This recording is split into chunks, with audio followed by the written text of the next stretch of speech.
Okay, y'all, it's me. I'm in the kitchen. It's Monday night. I'm on the second leg of cooking my Thanksgiving dinner. So this is one of the things that I always do ahead. One of my do aheads is to get my pie filled, and I usually make 8 to 10 sweet potato pies. Make uh, make enough so that each one of my three children that are here can get one, and then my grandson can get one. So I have to have four besides the other four that I'm going to be serving to company. So in here to make my 8 to 10, I'm not going to use deep dish pie shells this time. I'm going to use just the regular pie shells. So in order to make 10 pies, 8 to 10 pies, and 8 or 10 will do. If I have 10, then that means I can have to put a couple in the freezer. But this is probably going to be more like 8 because I like my shells nice and full. I've got 9 large sweet potatoes. I've already peeled them, boiled them, and I got them in the pan. I'm getting ready to make the pie custard. So to this 9 sweet potatoes, I'm going to be putting 3 cups of sugar.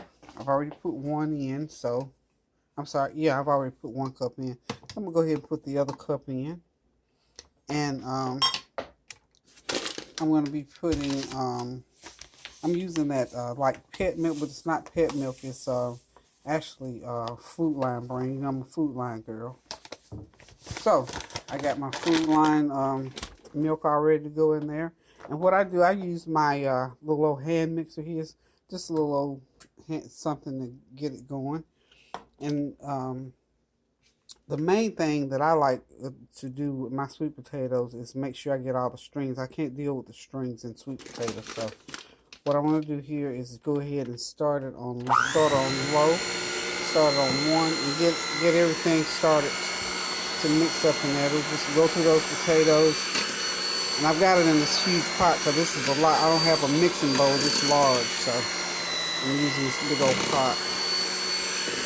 So as you can see, I thought it was just pretty and orange, just a pretty orange color.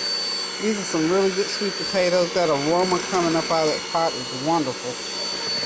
So I'll beat my sweet potatoes quite a bit because, like I say, I like to get all the strings out. And the way I get the strings, I start to lift the beaters out of the mixture and just turn it off.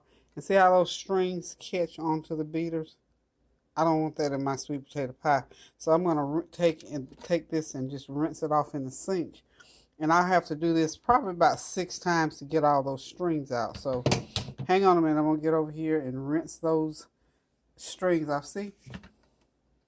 I don't know how many of y'all know to do that, but that's how I get the strings out of my sweet potatoes. So my pie is nice and smooth without strings. So hold on just a second. Okay, I'm back. I'm going to just go through here again. I rinsed that off. That was the first time. And I haven't added anything in here except for the 2 cups of sugar right now. So I'm just going to beat it like this for a little bit.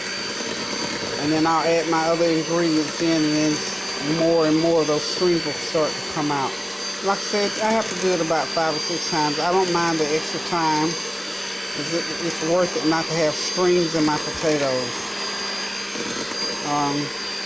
I haven't really studied yams or sweet potatoes to know if there are certain kinds that don't have strings in them, but this is how my mom taught me growing up to get those strings out of those sweet potatoes. She always had some kind of little old mixer. So, see that we still got quite a few. Can you see those strings? Still quite a few. You lose a little bit of the mixture, but that's okay. I'll sacrifice some of the mixture. See those strings? I don't want that in my sweet potato. I don't want to bite down there and get one of those strings in my mouth, because if I ever do, it's over. So as I go through, this is what I'm going to be doing. So I'm just going to continue to do this process, and I'll come back and put all the other ingredients in and see how nice and smooth it is. Okay, y'all, still in the mixing process. I've added my eggs in. And to those 9 large potatoes, I've added 6 eggs, a fourth of a cup of flour, 2 tablespoons of vanilla flavor, and a half a teaspoon of nutmeg, and a cup of evaporated milk. It's Food Line evaporated milk. So what I'm going to do is just continue to mix this, stir this mixture with my blender, with my beater here. And I'll show you that the strings are getting thinner and thinner, so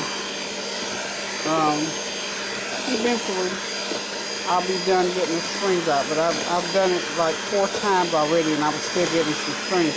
So I went ahead and put my other ingredients in, because that sort of thins it down and it'll pull more of those strings out. But as you can see, it's getting nice and smooth. Okay, I'm back. I don't know what happened. My camera cut out on me. But anyway, this pie filling is getting smoother and smoother by the minute. I sort of moved the speed up one more notch. So let's see. This will hit me. Okay, y'all, it's about to go down. This is one of my do-aheads. It's Wednesday night, getting ready to get those sweet potato pies in the oven. As you saw in my previous video, I went through the process of cooking the potatoes and getting them ready for the pie shell. So I've had this pie mixture in the refrigerator for a couple of days. So now I'm getting ready to put them in the shell and put them in the oven and bake them. And when you see them again, they'll be edible. So hang in there. Okay, y'all, there they are. 8 sweet potato pies in the oven. About an hour and a half. They'll be ready to come out. Let them cool and be ready for Thanksgiving dinner tomorrow. Of course, I have to cook so many because I have to have one for each one of my kids and one grandson. Now, well, each one of the kids and then 2 grandsons. And then the rest of them will eat for dinner. So, here we go. Into the oven. 375 for about an hour. Okay, y'all, there are the pies. I got 8 pies. They're all ready. My kids are going to be so excited tomorrow. I got 1 for each child and for 2 grandkids. So here we go. It's almost Thanksgiving. It's Wednesday night, and I'm still a baking and a cooking. So next thing I'm going to do is go ahead and get the ham and turkey in the oven. So until we see you all tomorrow on the Flavor Train, I'm going to say toodaloo. Travis Murphy has left his cocoon behind. Okay, enough with the metaphors. Do you want me to? Okay, y'all, it's about to go down. I'm getting ready to put that ham and that turkey in the oven. Okay, what I've done to the ham, I've scored it. As you can see on top, I've scored it. I'm getting ready to put it in the oven.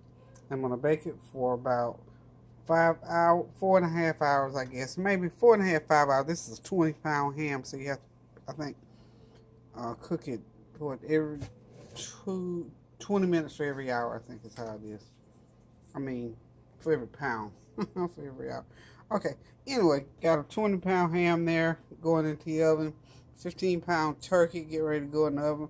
And I want to be putting this in the oven on 350. Both of them are going to go in at the same time.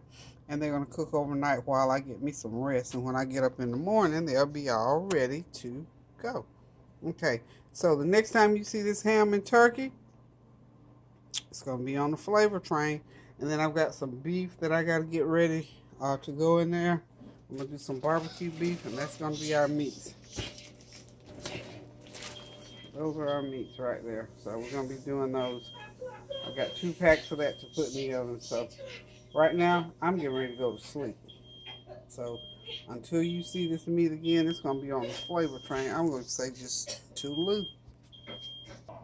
Okay, y'all, got that ham and turkey in the oven. It's cooking. I've got it on 350, and they're going to each cook about 4 hours. By the time I get, well, almost by the time I get up, they'll be done. Then I'm going to put my beef in, and I'll cook it. Then I'll just have to bake my other side dishes. So until in the morning, we're just going to put that in and let it cook. On the turkey, I basted it real good and rubbed it down with the complete seasoning, some garlic powder, a little bit of salt, black pepper, and on each end in the cavity I stuffed it with bell pepper, celery, and onions, and I put some of that same seasoning on the inside so all that flavor will cook all the way through. And for the ham, I just scored it and put a little bit of sugar water on it. When it comes out, I'll do the honey and mustard glaze and let it, and take the top off of it, take the wrapping off of it rather, and just let it glaze over for a little while. So the ham and turkey is on its way, y'all. When y'all see it again, it'll be beautifully golden brown and ready to slice.